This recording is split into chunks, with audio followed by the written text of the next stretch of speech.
شادی کو اتنا مشکل نہ بنا دے، بلکہ روایتوں میں آتا ہے وہ شادی سب سے اچھی ہے کہ جس کا بوجھ کم ہو. تو ماں باپ پر بھی بوجھ کم ہو. اللہ کرے کہ خاص طور پہ لڑکے والوں کی طرف سے جو ہے نا اگر یہ پیغام ملنا شروع ہو جائے کہ ہمیں کچھ نہیں چاہیے اور ہم بغیر جہیز کے، یا جو مختصر یہ جہیز ہوتا ہے، ہماری میمنی میں کہتے ہیں چادر مسلح میں، بھائی اگر چادر مسلح کے ساتھ یعنی مختصر 2-4 چیزیں آپ دے دیں لیکن کوئی ڈیمانڈ نہ ہو. واقعی شادیاں بہت مشکل ہوتی جا رہی ہیں، بڑی مہنگی ہوتی جا رہی ہیں. اور پھر اس میں جو ہے نا وہی والی بات ہے کہ انہوں نے اتنا دیا تو ہمیں اتنا دینا ہے. اچھا اس میں جو ہے نا میرا خیال ہے اسٹینڈ لینا پڑے گا نوجوانوں کو. خود لڑکا اگر اپنے ماں باپ کو کہہ دینا کہ میں نے جب بیوی میری ہے تو پھر اس سے کیا لینا ہے، بھائی میں نے آگے بھی زندگی پھر میں نے اس کے ساتھ اس کی خیرخواہی کرنی ہے، اس کی نان نفقے کا خیال رکھنا ہے. تو یہ ڈیمانڈ والا پروگرام چھوڑ دے اور انشاءاللہ وہ کہے کہ ہم نے کچھ نہیں لیا. اگر اسٹینڈ لے لیں تو ہو جاتا ہے ماشاءاللہ، اور پورے خاندان میں آپ کی نیک نامی بھی ہوگی. یہ رواج پوری زندگی عزت ہوگی. اور بعض اوقات تو اتنا زیادتی ہوتی ہے. میں نے دیکھا اشفاق بھائی، مجھے ایک شادی اس لیے یاد ہے کہ ہمارے قریبی رشتہ داروں میں وہ شادی ہوئی، لیکن اس پوری سٹوری کا انجام بہت خوبصورت ہوا تو مجھے بڑا اچھا لگا.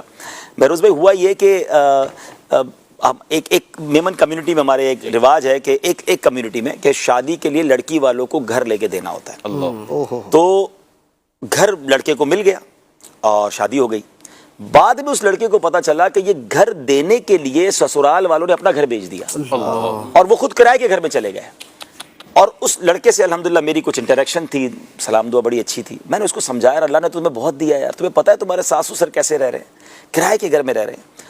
اللہ اس لڑکے کو سلامت رکھے، اس نے اپنا گھر بیچا، اپنے سسرال والوں کو واپس گھر دلایا، اپنے ماں باپ سے مشورہ کیا پہلے اور پھر اپنے ماں باپ کے ساتھ رہنا شروع ہو گیا. بولا میں آپ کے ساتھ رہوں گا، آپ کی خدمت کروں گا، کیونکہ میری وجہ سے میرے سسرال وہ بھی تو ماں باپ ہے نا، اور وہ کرائے کے گھر میں چلے گئے اپنا گھر چھوڑ کر. آپ جو اشفاق بھائی نے جملہ کہا نا، اب تک اس بندے کی اپنے سسرال میں جو عزت ہے نا، یعنی وہ رو کے دعائیں کرتے ہیں اس کے لیے کہ ایسا داماد کب ملے گا کہ جو ہمیں گھر لے چکا اور گھر بیچ کر واپس ہمیں گھر دلایا. تو یہ وہ مثالیں ہیں تو ہمیں سوچنا، مطلب یہ میں کیسے خوش رہ سکتا ہوں کہ میرے پاس میری زوجہ تو آ گئی، میرے سسرال والے قرضے میں چلے گئے. کچھ خاندانوں میں ہے ایسا ماشاءاللہ جو کرتے ہیں نا، وہ کہتے ہیں ہم اپنی بہو سے کچھ نہیں لیں گے اور پھر اللہ پاک نے ان کو عزت بھی دی. اور کم نہیں ہوتا یار، ہمارے نصیب کا ہمیں مل کر رہے گا. کسی کا لے کے یعنی شادی کے چکر میں بوڑھے ماں باپ کو مقروض ہوتے دیکھا ہے. ساری زندگی وہ بیٹی تو بیاہ دیتے ہیں اور پھر ساری زندگی قرضہ اتارتے رہتے ہیں. کیوں کرنا ہے ایسا بھائی؟ اگر اللہ نے آپ کو نوازا ہے تو یہ جہیز کو ختم کریں اور یہ جو سادہ جہیز ہے اس کو لے کے رکھیں. ہماری بہنوں کی عمریں بڑھ رہی ہیں، شادیاں نہیں ہو رہی. اچھا لڑکے بھی پریشان ہیں. دیکھیں گناہوں کے دروازے کیوں کھول رہے ہیں کہ شادی کو اتنا بوجھ، اتنا مشکل، اتنا مہنگا کر دیا گیا کہ غریب آدمی تو سوچ کے حیران ہو رہا ہوتا ہے کہ اتنی بڑی دعوت بھی کرنی پڑے گی. شادی کے لیے کوئی دعوت کی ضرورت نہیں ہے بہت بڑی، بھائی آپ گھر کے لوگوں کو 4 دوستوں میں ولیمہ کر لیں. اچھا دیکھیں جب یہ کووڈ آیا تھا، لوگ کہتے ہیں، میں 2-3 باتیں کہتا ہوں، کووڈ آیا تھا دعوتیں نہیں ہوئی. میں نے اتنی سادہ شادیاں دیکھی ہے، گھر کی چھت پہ شادی ہوئی اور 15-20-25 لوگ آئے اور شادی بھی ہو گئی. میں نے کہا کاش یہی فارمولا کووڈ کے بعد بھی جاری رہ جائے. ادھر کووڈ گیا، ادھر جناب پھر ہال بھرنا شروع اور وہی مہنگی دعوتیں.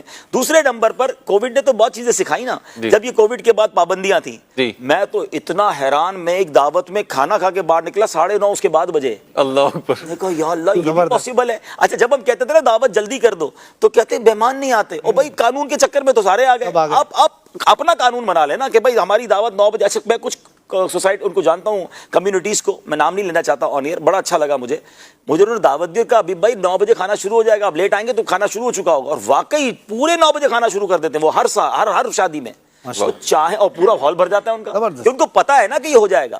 تو ہم اگر چاہیں، ولنگ ہو تو ہمارے خاندانوں سے، ہماری کمیونٹی سے جہیز بھی ختم ہو سکتا ہے. جو سنت کا جہیز کا ہے وہ رکھیں، باقی یہ ڈیمانڈ پروگرام ختم کریں اور شادیوں کو سستا کر دیں.